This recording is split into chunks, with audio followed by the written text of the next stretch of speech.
The space station floated at the edge of human territory. It was a lonely outpost, half forgotten by the galaxy. The commander of the station, a man named Daniel, had lived there for years. He was used to silence, to empty signals, and to the endless cold stars. He thought nothing new would ever come to his life. One evening, as alarms rang across the control deck, Daniel leaned forward. A small object appeared on the radar, drifting weakly in the dark. It was not a ship, not a fighter, but an escape pod. The pod spun slowly, like it had been running for days without power. Daniel ordered the crew to bring it in. The station's docking bay doors opened. The pod was pulled inside. The metal shell was cracked and burnt from laser fire. The emergency lights on its side blinked weakly, as if they were gasping for air. When the hatch finally opened, Daniel stepped closer. Inside, he saw a woman, her face pale, holding a young girl tightly in her arms. The woman's eyes were tired but full of fear. She looked up at Daniel and whispered, "Please help us. We have nowhere else to go." Her voice shook, and the child in her arms pressed her face against her mother's shoulder. Daniel felt a strange weight in his chest. He had seen refugees before, but this felt different. "Who are you and what happened?" Daniel asked carefully. The woman hesitated, looking around like she feared hidden ears. "My name is Lyra," she said. "This is my daughter Anna. We are being hunted. We escaped, but they will come. They always come." Daniel frowned. "Who is chasing you?" Her lips trembled. "Aliens, powerful ones. They will never stop until they find us." The commander's crew exchanged worried looks. The station was small, not strong enough to face a major alien fleet. Harboring fugitives could mean war, but Daniel could not ignore the desperation in her voice. The child looked up at him with wide, innocent eyes. Daniel ordered medical staff to check them. They were weak from hunger and long travel, but alive. While the medics worked, Daniel stood alone at the viewing window. He saw distant flashes on the scanners, faint signals at the edge of the system, ships moving, watching, waiting. Later that night, Daniel visited the quarters where Lyra and her daughter rested. The woman stood as he entered, her hands trembling. "Thank you for saving us," she whispered. "But you must know, by sheltering us, you put yourself in danger." Daniel nodded. "I know," he said simply, "but I cannot leave a child to die in space." Her eyes filled with tears. Lyra finally spoke more, her voice heavy with secrets. "I was taken by them years ago. I served as nothing more than property," she said. "They call themselves the Archon, rulers of the outer stars. They believe humans are tools, not people." Daniel clenched his fists, rage burning behind his calm eyes. He had heard of the Archon, but only as whispers, cruel stories told by travelers. She stepped closer, lowering her voice. "I escaped because I discovered something they want to keep hidden. If they find us, they will destroy not only me, but anyone who shelters me." Daniel looked at the small girl sleeping peacefully on the bed. His heart tightened, the weight of command pressing on him. Was he willing to risk his entire station for these strangers? Outside the window, the stars shifted. The radar beeped softly, showing faint traces of approaching ships. Lyra's warning echoed in his mind. "They are coming," she said quietly, as if reading his thoughts. Her eyes locked on his, pleading. Daniel gave his order, firm and clear. "Lock down the station. Hide the woman and the child. No signal leaves this place. Not one word." The crew obeyed, but fear spread through them. Every member of the station knew what it meant to defy an alien empire. But Daniel stood tall, his decision made. The child stirred in her sleep and whispered softly. Daniel felt his chest ache. He realized he had not heard such innocence in years. He was a soldier, trained to fight, trained to survive. But in that moment, he understood something deeper. The woman needed shelter, yes, but he also needed something he had lost long ago: hope. As the alarms rang once more, Daniel looked out into the dark. The alien hunters were close, their ships like shadows. The choice was no longer about one woman or one child. It was about humanity, about standing against fear. The battle had not yet begun, but Daniel knew his heart had already chosen his side. The station was silent, but not at peace. Everyone could feel the tension crawling in the air like a storm waiting to break. Daniel stood in the command center, watching the scanners. Tiny signals blinked at the edge of the system, faint, patient, like predators circling their prey. He knew those were not ordinary ships. They were hunters, the kind Lyra had warned about. When he returned to her quarters, she was awake, sitting by her daughter's side. The child slept peacefully, her small hand curled around a piece of cloth. Daniel sat down across from her, his eyes calm but sharp. "You need to tell me the truth," he said quietly. "If I am risking my crew, I need to know what I am protecting." Lyra hesitated, her lips trembling, but she nodded. "I was taken when I was young," she began, her voice soft but heavy. "The Arcan raided human colonies far from Earth. They took people like me, and they never returned us. We were raised to serve, to obey, to never dream of freedom." Her hands shook as she spoke. "I thought my life was finished, but then I discovered something." She pulled out a small metallic cube from a hidden pocket. It was dull, scratched, but when she pressed her fingers against it, faint blue lines lit up across its surface. Daniel leaned forward, his eyes narrowing. Is it?" he asked. Her voice dropped to a whisper. "Proof." The cube projected faint light, forming shifting patterns in the air. "They tried to erase this," Lyra said. "It shows what the Arcan fear most, that humans are not weak, not slaves, but something far older and more dangerous. It holds records of battles, of victories from long ago when humans ruled the stars." Daniel's chest tightened, his thoughts racing. If this was true, it meant history itself had been stolen from humanity. Lyra looked at him with desperate eyes. "They hunt me because I escaped with it. They want to destroy the truth before humans ever see it. If they capture me, they will silence me forever." Daniel clenched his fists. For years he had guarded a quiet station, forgotten by both Earth and the Council. Now he realized he had become the shield standing before something much greater. The door slid open, and one of his lieutenants stepped in. "Commander, alien patrol ships have entered our sector," the officer reported, his voice tense. "They are broadcasting false signals, pretending to be traders, but their formation is military." Daniel nodded slowly, his decision already forming. "Keep them away from the station. We are not ready for war, not yet." As the lieutenant left, Lyra leaned closer. "You should hand me over," she whispered, her voice breaking. "If they know I am here, they will burn everything you love. They will not stop until they get me and my daughter." Daniel shook his head firmly. "No," he said. "Humanity has been running long enough. If they want you, they will have to go through me." Her eyes filled with tears, her lips trembling.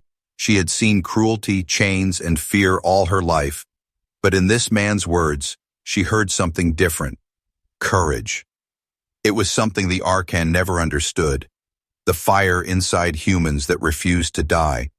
Later, as the night deepened, Neil walked the station halls. Crew members whispered, their voices nervous. Some wanted to fight, others wanted to surrender the strangers. Fear was spreading, and he knew fear could kill faster than any laser. He stopped in front of the window, staring at the endless black. The cube's glowing patterns haunted his mind. If humanity had once been mighty, why had they fallen into silence? What had broken them so badly that they forgot who they were? Daniel felt anger rising, but also determination. Maybe this woman and her daughter had not only come for shelter, maybe they were the spark to light a sleeping fire. The alarms rang again, red lights flashing across the deck. The alien patrol ships had moved closer, their engines burning against the darkness. They sent a transmission, cold and sharp. "This is Archon patrol vessel. We request docking rights for inspection. Open your station immediately." The crew froze, their eyes turning to Daniel. He knew this was only the beginning. If he opened the doors, they would search, they would find Lyra, and it would be over. If he refused, he risked open war. His voice cut through the silence, steady and unshaken. "Send them a reply. Tell them the station is under quarantine. No entry, no inspection. Not now, not ever." The officer hesitated, but obeyed. The reply was sent, silence followed. Then slowly, the alien ships began circling, their weapons faintly glowing in the dark. Daniel's jaw tightened. He knew what was coming. They would not leave. They were only waiting for the right moment to strike. Lyra appeared behind him, her daughter still asleep in her arms. Her eyes met his, filled with both fear and fragile hope. "They will not stop," she whispered. Daniel's gaze hardened. "Then neither will we," he answered, his voice like steel. The station floated in the dark like a lone candle in a storm. Around it, the alien patrol ships moved in slow circles, silent but threatening. Every scanner beep, every flicker of light carried the weight of danger, the quarry. You could feel it, the pressure pressing against their hearts. It was the calm before the strike, and everyone knew it. Daniel stood tall at the command deck, his eyes fixed on the holographic display. The Arcan ships were holding formation, but their weapons were warming. They were pretending patience, but their silence was a lie. Daniel had fought long enough to know when a predator was waiting to pounce, and these were predators, pure and merciless. Lyra entered the deck quietly, carrying Anna, who clung to her shoulder. The child's eyes were wide, sensing fear even if she could not understand it fully. The crew watched them with mixed emotions, some with sympathy, others with silent resentment. Everyone knew the truth. Their presence was the reason death hovered outside. Daniel glanced at Lyra, his voice low but steady. "They are waiting for me to break. They want me to hand you over." Her lips trembled, but she did not speak. Instead, she held Anna tighter, her silence heavier than words. Daniel turned away, his eyes burning with decision. The aliens sent another transmission, their voice like metal scraping against stone. "Commander, your refusal will be seen as treason against the Arcan order. Hand over the fugitives, and your people will be spared. Resist, and you will be erased." The words echoed in the deck, sending shivers down spines. One officer whispered, "Sir, maybe if we give them what they want, the station can survive." But Daniel's jaw tightened like steel. "No," he said firmly. "We are not slaves. We do not hand over the innocent to monsters." Some crew members exchanged fearful looks. Whispers grew like shadows in the corners of the room. Would they follow him, or would fear break them? Daniel knew the real battle was not only outside, it was also inside the hearts of his people. That night, the crew gathered in the mess hall. Arguments broke out. Some demanding the strangers be sent away, others insisting humanity must draw a line. Lyra sat silently in a corner, Anna sleeping against her lap. Every angry word pierced her like a blade. Daniel entered and the voices fell. He looked around at them, tired faces lit by the pale glow of the lights. "You are afraid," he said quietly. "So am I, but fear is not chains. Fear does not mean surrender. If we hand them over, we tell the galaxy that humans will always kneel, that we will never fight back." His voice grew louder, steady. "But if we stand, even here, even now, we show them humanity is not broken, not forgotten, and never weak." Silence filled the hall. Some looked down, ashamed, others straightened, a fire sparking in their eyes. Lyra's gaze locked on him, her lips trembling. She had lived in chains. She had seen humans bow. But here, she heard something she thought lost forever.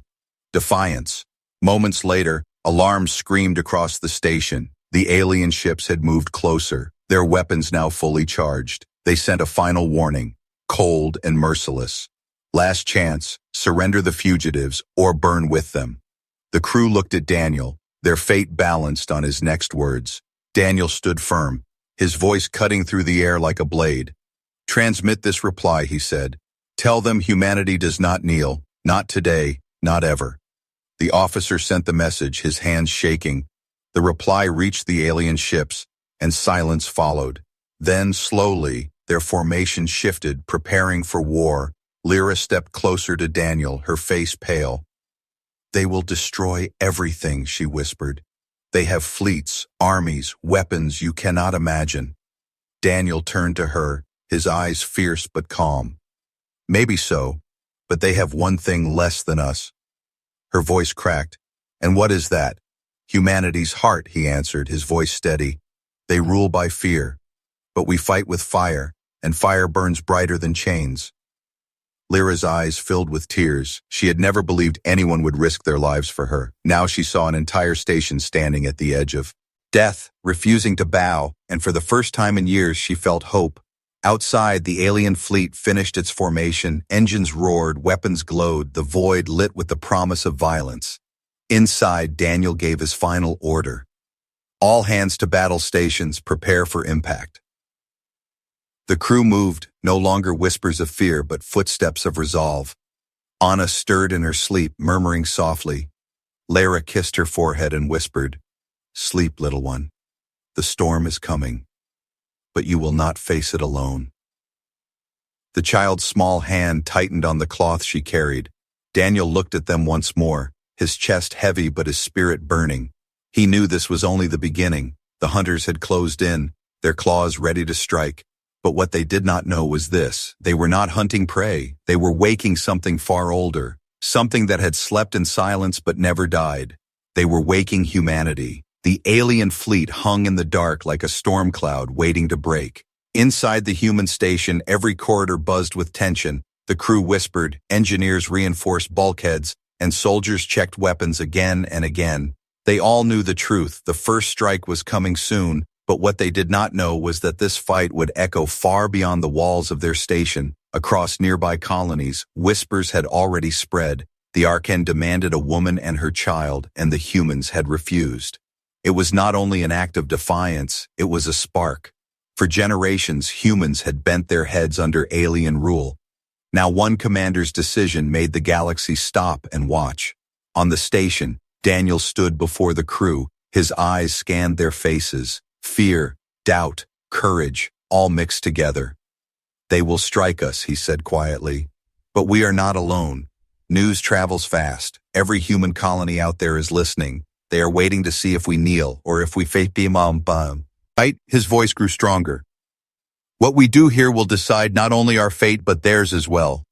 Lyra stood at the back, Anna asleep in her arms. Her heart pounded with fear, but also with something she thought long lost: pride. She had been a slave, hidden, voiceless, but here in this fragile outpost, she saw humans standing straight, refusing to bow. She whispered to herself, "Maybe this is where it begins again."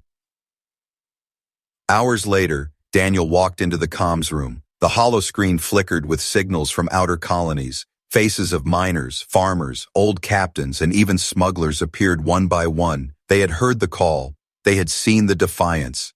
And they wanted to know, was it true? Had humanity truly said no? Daniel spoke to them with steady words. "The Arkan demand we hand over a mother and her child. They want to erase the truth she carries. I refuse them because humanity does not sell its own, not anymore." The faces on the screen fell silent, eyes hardening with memory. They remembered raids, chains, and the humiliation of being treated as lesser. And for the first time in years, they felt something stir. One old captain leaned forward, his voice rough. "You stood when no one else dared, Commander. If you fight, I will fight with you." Another voice joined, a miner with dust still on his face. "My colony has no warships, but we have men, and we are tired of fear." More voices followed, one after another, a rising wave. Daniel felt the fire grow in his chest. Humanity was no longer silent. They were choosing one by one to stand. Even if the station burned, it would not be alone. The Arkan had expected fear, but they had awakened unity. Meanwhile, the enemy ships edged closer, their shadows stretched across the stars, their weapons glowing brighter. They sent another message, cold and sharp. "Last warning, surrender the fugitives, or witness the destruction of your kind." Daniel's reply was simple, his voice like iron. "Do what you must. We will never surrender." The Arkan commander sneered. From his vessel, to him, humans were insects, fragile and weak, but as he stared at the defiant signal, a strange unease touched him. He had crushed many species before, but none had ever looked at him with such steady eyes. It was not the stare of prey, it was the stare of something dangerous.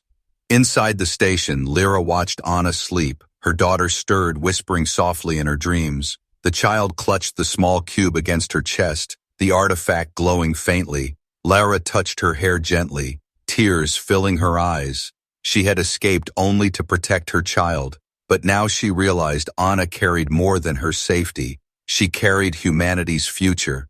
Daniel entered quietly, his voice low. "The colonies are stirring, Lyra. They are ready to rise." She looked at him in disbelief. "You mean, because of this? Because of us?" He nodded. "Because of truth. Because of courage. Because of hope." The station's alarms flared once more. The Arcan ship shifted into attack formation, engines blazing. Every soldier on the deck gripped their weapons, waiting.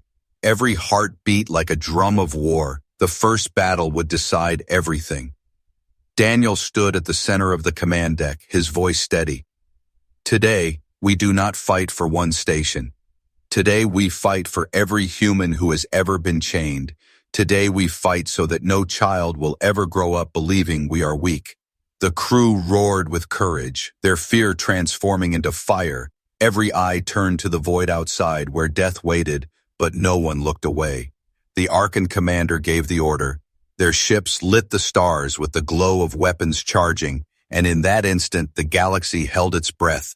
Would humans kneel once more, or would they rise? The answer came not from silence, but from fire. The first shots lit up the dark. The war had begun, but deep in the hearts of men and women across the stars, a choice had already been made. Humanity would no longer hide. They would no longer beg. They would stand together, and the galaxy would never forget it. The stars erupted with light as the Arcan fired the first strike. Beams of plasma tore across the void, slamming into the station's shields. The walls shuddered, alarms screamed, and sparks rained across the command deck. The crew braced themselves, fear twisting in their chests, but no one fled. They had chosen their path, and there was no turning back. Daniel stood tall in the center of the storm. "Return fire," he commanded, his voice like steel. Human cannons roared. Missiles streaked into the black. The first Arcan ship shook under the impact, its hull splintering with fire. For a moment, silence fell, then shock rippled across the crew. They had hurt them. For years the Arcan were untouchable, gods of war. But now, in this forgotten corner of the stars, humanity had drawn blood. A cheer erupted from the soldiers, but Daniel raised his hand. "This is only the beginning. They will not stop." The Arcan fleet shifted, their formation closing like a net. They sent squadrons of fighters swarming toward the station. Tiny streaks of light darted through the darkness, claws of death rushing forward. Human turrets spun, blasting one after another, but more kept coming. It was like trying to fight a storm with bare hands. Inside the station, corridors shook as impacts rattled the hull. Lyra clutched Anna tightly, hiding in the medical bay. The child whimpered, the cube glowing faintly in her arms. Lyra whispered, "It will be all right, little one. It has to be." But deep down, she feared the walls would not hold. Daniel's officers shouted updates. Shields at 70%. Outer decks breached, sealing bulkheads. Enemy boarding ships approaching. Daniel's jaw tightened. The battle was no longer outside. It was about to come inside their walls. "Send reinforcements to the docking bays," he ordered. "Seal every corridor. No Arcan sets foot in this station L." Soldiers rushed to their positions, their weapons charged. They had never faced enemies like this before, but they fought not for orders, not for pay, but for something greater, dignity. The first boarding ship smashed against the hull, its claws dug into metal, cutting open a path. Arcan soldiers poured inside, tall and armored, their eyes glowing with cold fire. They moved like predators, confident and cruel. But the humans were waiting, hidden behind barricades, weapons aimed. The firefight exploded in the corridors. Bullets and plasma clashed, screams echoed, metal walls turned into war. Humans fell, but Arcan fell too. The aliens were stronger, faster, but humans fought with something the Arcan never understood. Rage born of chains, every fallen friend only made the survivors fight harder. Daniel's voice came through every speaker, steady and unbroken. "Hold the line, no retreat. Every second we hold, the galaxy watches. Every second we survive, humanity rises." His words became fire in their blood. Men and women who had once lived ordinary lives now fought like warriors. And for the first time, the Arcan felt resistance that did not bend. In the chaos, Lyra heard explosions shaking the walls. She knew hiding was no longer enough. She looked at Anna, at the cube glowing brighter now. The artifact seemed to respond to the battle, to the fire in human hearts. Lyra whispered, "It is not just proof, it is a weapon." Meanwhile, Daniel faced the main display. 3 more Archon warships moved closer, charging weapons powerful enough to tear the station apart. He felt the weight of his crew, of Lyra, of Anna, of every colony now watching. If they fell here, the spark would die. But if they stood, even bleeding, humanity would roar. Divert all power to heavy cannons, Daniel ordered. The engineer hesitated. Sir, that will drain the shields. Daniel's eyes blow. Said it. Then we fight without shields, better to strike than to die hiding. The cannons charged, glowing brighter until the metal hummed with energy. Fire, Daniel shouted, and the station shook as smoke filled the station's corridors. Alarms screamed, and the floor shook with every impact. The Arcan pressed harder, determined to crush the humans who dared to resist, but the defenders refused to fall. Their guns thundered. Their voices roared. Every inch of ground was paid for with blood. Yet they held. The first battle had proved one thing. The Archon were not invincible. In the medical bay, Lyra knelt beside Anna. The cube in the child's hands pulsed brighter with every tremor. It was no longer faint, no longer quiet. It glowed like a living heart. Lyra stared at it in fear and wonder. She had stolen it without knowing its full power, but now it seemed to awaken. Anna stirred, her small voice breaking the chaos. Mom, it's talking, she whispered weakly. Lyra froze, her eyes wide. What do you mean, she asked. The girl pressed the glowing cube closer. It says, it remembers us. The lights in the room flickered, then suddenly the cube projected vast images into the air. Soldiers froze, medics gasped, and even Daniel, rushing in covered in smoke and dust, stopped to stare. Before them rose visions of massive fleets, warships larger than mountains, and at their helms stood humans, thousands of them, commanders of fire and steel. The cube spoke in an ancient voice, steady and deep. This is the memory of your kind. This is the truth buried by time and fear. You were once rulers of the stars. Gasps filled the room, every human staring in disbelief. Daniel's chest tightened, rage and pride rising together. The Arcan had not made them slaves. They had made them forget who they were. The images shifted, showing battles where humans faced alien empires, not with desperation, but with dominance. Worlds trembled under human banners. Fleets bent their knees. And yet something happened. Records showed betrayal, a war lost not by weakness but by treachery. The humans had been broken, scattered, erased from history. Lyra clutched her daughter, tears streaming down her face. All these years, I thought we were nothing but survivors, she whispered. But we were kings once, and they made us forget.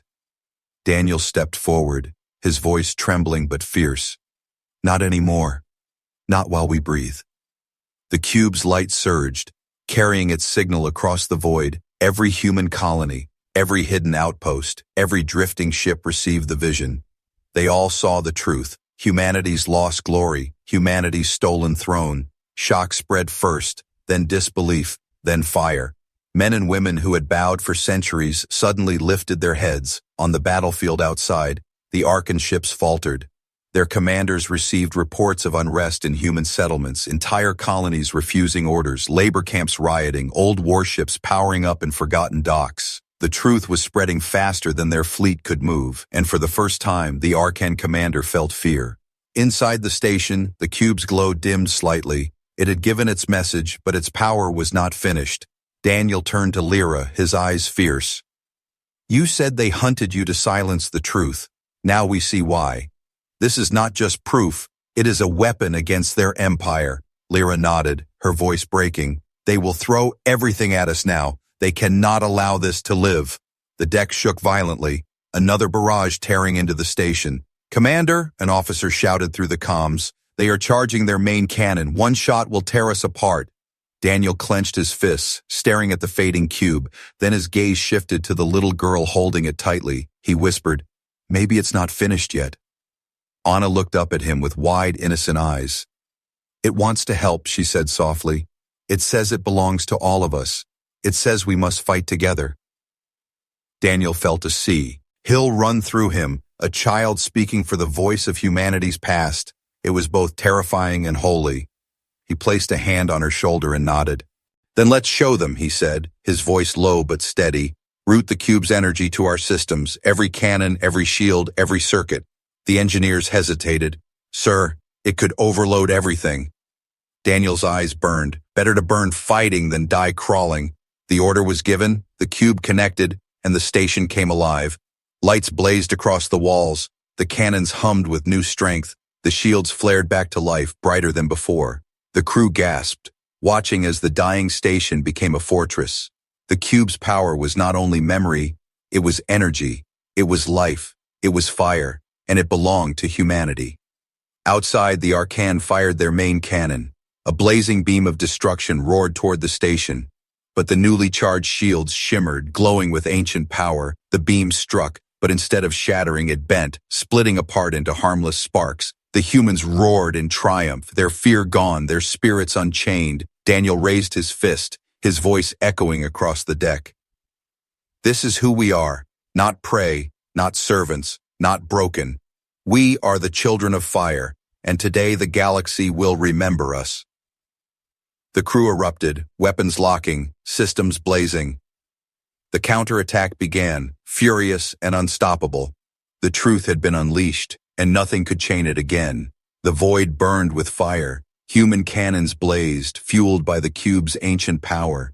The station that had been a fragile outpost now roared like a sleeping beast awakened. Arcan ships reeled back as their weapons faltered against shields they could not break. For the first time in centuries, the predators felt hunted. Daniel stood at the command deck, his voice like iron. Target their flagships, break their spine, let the galaxy see them fall. His crew obeyed, their fear gone, their hands steady. The cube pulsed brighter with every strike, guiding them, strength, ning them. It was not just a weapon, it was humanity's memory turned into fury. Outside, the Arcan commander snarled, "How are they resisting? How are they matching our fire?" he demanded. His officers hesitated, their faces pale. "The humans? They are using ancient power, Commander. It should not exist." The commander's eyes widened with rage, but beneath it there was fear. The battle raged across the stars. Boarding ships smashed against the station. Corridors turned into war zones. Humans fought with bloodied hands and unbroken wills. The Arcan were stronger, faster, but every human who fell seemed to pass their strength into the next, and together they refused to yield. In the medical bay, Anna sat clutching the cube, her small face glowing with its light. Lyra knelt beside her, whispering prayers between tears. The child looked up, her voice soft but steady. "Mom, it says we can win, but it needs everyone, not just us." And across the galaxy that call was heard. Colonies once silent now rose. Hidden warships powered up after centuries of sleep. Miners abandoned tools to pick up rifles. Smugglers flew their ships into battle lines. It was no longer one station's fight. It was humanity's war for freedom. Signals poured into Daniel's deck. Voices from 100 worlds shouting, "We are with you. Send us coordinates, we will strike." Humanity stands. Daniel's chest swelled, his voice fierce. "Then let us rise together. Today we write our name back into the stars." The combined human fleet arrived like a storm. Small ships, old freighters turned into gunboats, forgotten cruisers repaired overnight. But they came, united, countless voices burning with one fire. The Arcan fleet that once seemed overwhelming now faced a tide, and tides are merciless. The cube pulsed brighter, its voice echoing in every signal. "You were never broken. You were never weak. You were only asleep. Awaken, children of fire, awaken." Every human felt it, deep in their bones. This was not just a battle, it was a rebirth, and they fought like it.